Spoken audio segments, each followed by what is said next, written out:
Quizá te haya llamado la atención alguna vez ver cómo África tiene unas fronteras bastante extrañas.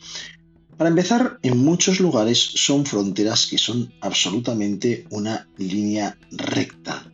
Veamos, por ejemplo, Egipto tiene unas fronteras aquí que es una línea recta, estas fronteras de Libia, esta frontera de Argelia, esta frontera de Mauritania con Mali, esta frontera por aquí de Angola que hace un ángulo recto, la frontera de Namibia también. Hay muchas fronteras que son absolutamente rectas. Y además hay otras cosas bastante curiosas. Dentro de lo que es el territorio de Sudáfrica existe un enclave que es Lesoto. Lesoto está totalmente rodeado por Sudáfrica. Hay muy pocos países en el mundo que sean así. Algunos son, por ejemplo, Vaticano o San Marino, que estén totalmente rodeados por otro país.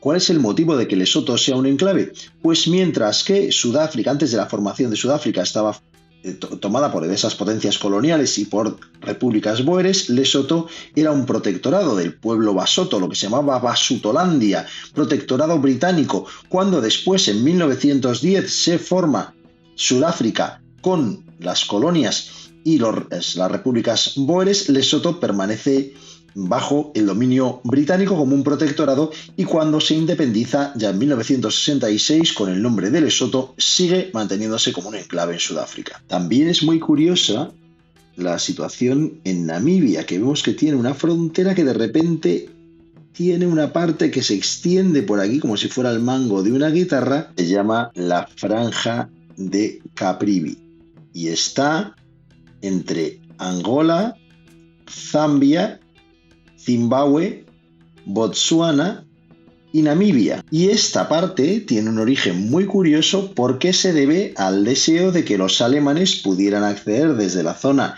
que controlaban, que era la actual Namibia, pudieran acceder al río Zambeze que va por aquí. Por eso se le dio esta forma tan extraña a la Franja de Caprivi, que por cierto, cuando he mirado fotos he visto que es absolutamente maravillosa y verde. Otro punto muy interesante es la desembocadura del río Congo. Está aquí donde está esta ciudad llamada Banana, qué nombre tan simpático. Desemboca el Congo y vemos que la República Democrática del Congo, que es un país muy grande, tiene una salida al mar ínfima. Esta salida al mar tiene 35 kilómetros solamente. Teniendo en cuenta la inmensidad del país, es muy poco. ¿Por qué tiene tan poca salida al mar? Porque el rey belga Leopoldo II, que fue el que se adjudicó a título personal lo que era el Congo belga, tenía interés en la navegación por el río Congo.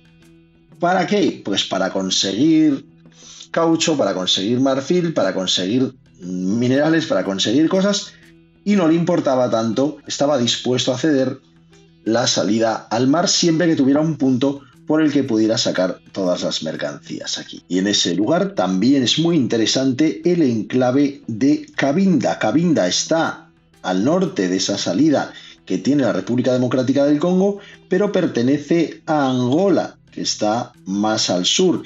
¿Y por qué era así? Pues porque Cabinda correspondía a los portugueses por un tratado que habían hecho con unos determinados jefes locales. Cuando se hizo el reparto siguió siendo portuguesa, y al momento de independizarse Angola de Portugal, Angola se quedó con Cabinda, y además después en Cabinda se ha descubierto petróleo, lo que ha hecho que sea todo bastante más complicado todavía y que haya ciertas tensiones separatistas, pero Angola de ninguna manera quiera perderlo. ¿Cómo se establecieron esas fronteras? Pues básicamente por la influencia de los países colonizadores.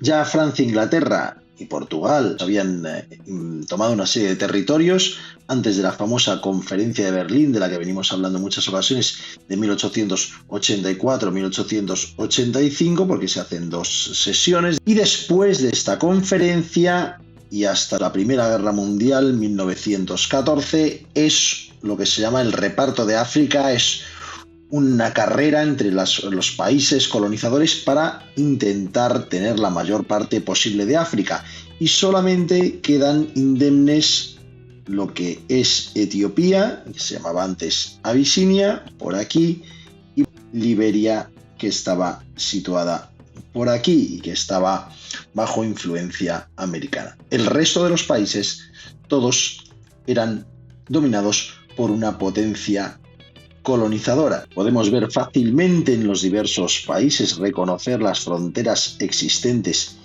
actualmente según el dominio que tuvieran de un país o de otro.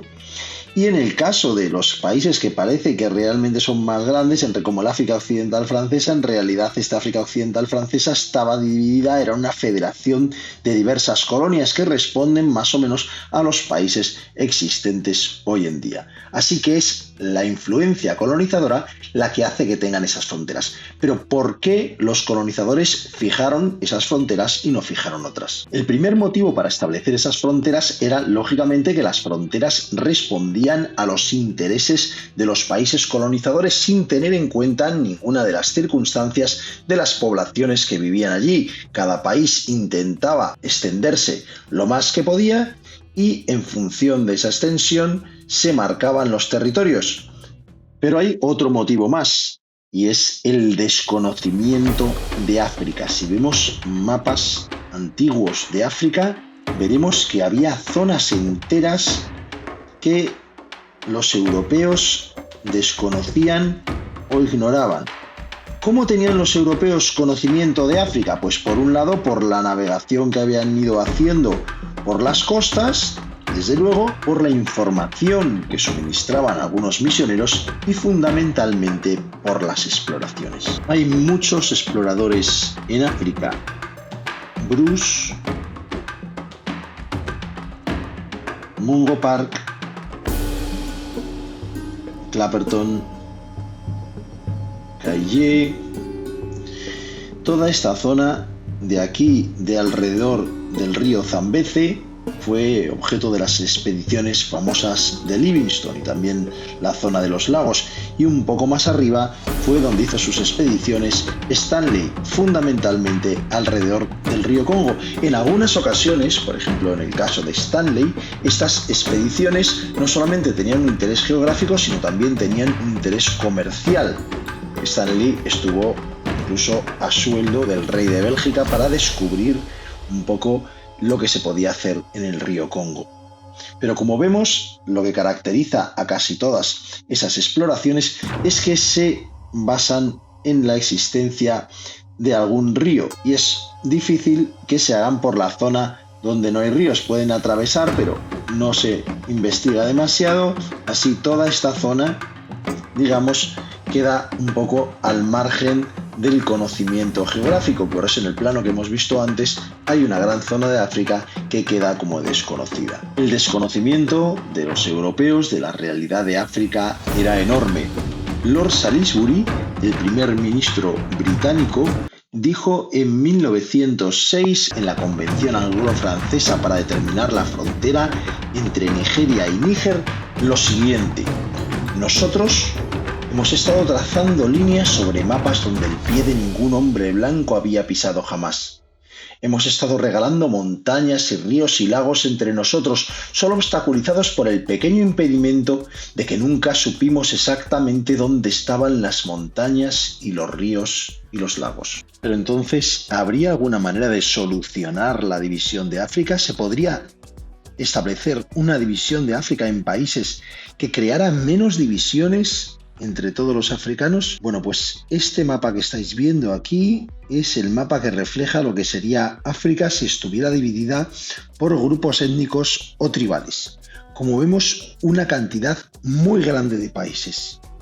¿Pero realmente se pueden hacer más países en África? Una cuestión que tenemos que tener en cuenta es que los planos que utilizamos se basan en la llamada proyección de Mercator. ¿Qué es esto?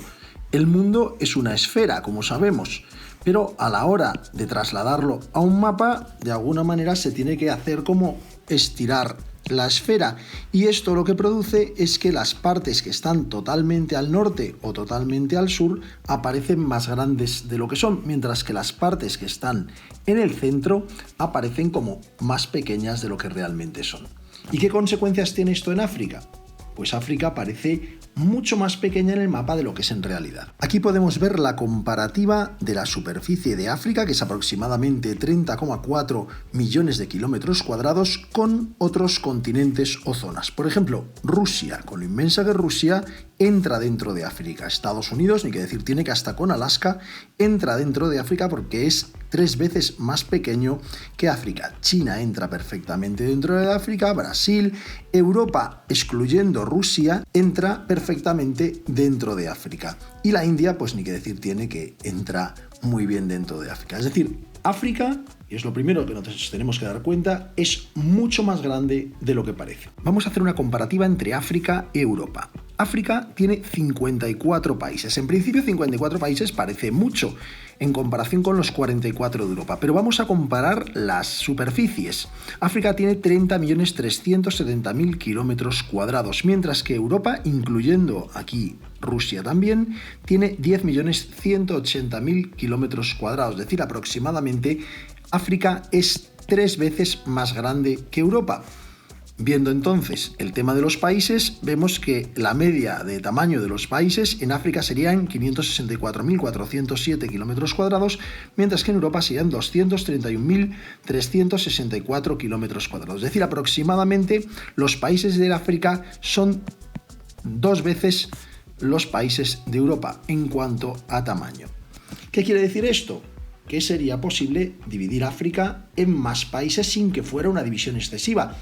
Bien es cierto que en África hay muchas zonas que están más deshabitadas, mientras que en Europa prácticamente, en la Europa continental, no hay demasiadas zonas deshabitadas, pero el tamaño de los países podría ser menor. ¿Cuál es el peligro? Pues el peligro es lo que algunos han llamado efecto vidriera, como en las vidrieras de las catedrales. ¿Qué pasa? Que si tú quieres cambiar aquí un cristal por aquí, otro cristal por aquí y otro cristal por aquí, pues en principio puede parecer buena idea, pero lo que puede ocurrir es que toda la vidriera se te venga abajo. Pero aquí hay una cuestión que es quizá la más importante de todas y que muchas veces se les olvida a las personas que son partidarias de modificar las fronteras de África. Y es que, al fin y al cabo, esto es un asunto africano y la Unión Africana, la que antes era la Organización de la Unidad Africana, se ha pronunciado al respecto. Ha dicho en la Conferencia del Cairo de 1964 y en su propia Carta Fundacional, dentro del artículo 4, que se ha de respetar las fronteras derivadas del colonialismo. ¿Por qué? Pues al final se ha tenido que optar entre dos males: el mal de tener que aceptar lo que derivaba del colonialismo, o el mal que han considerado, y yo creo que con sensatez mayor, que es el de abrir una caja de Pandora, considerando que puede pasar cualquier cosa en el caso de que se empiecen a modificar de repente las fronteras, porque ningún país va a aceptar voluntariamente, como no lo ha aceptado en ningún lugar en el mundo, el reducir sus fronteras.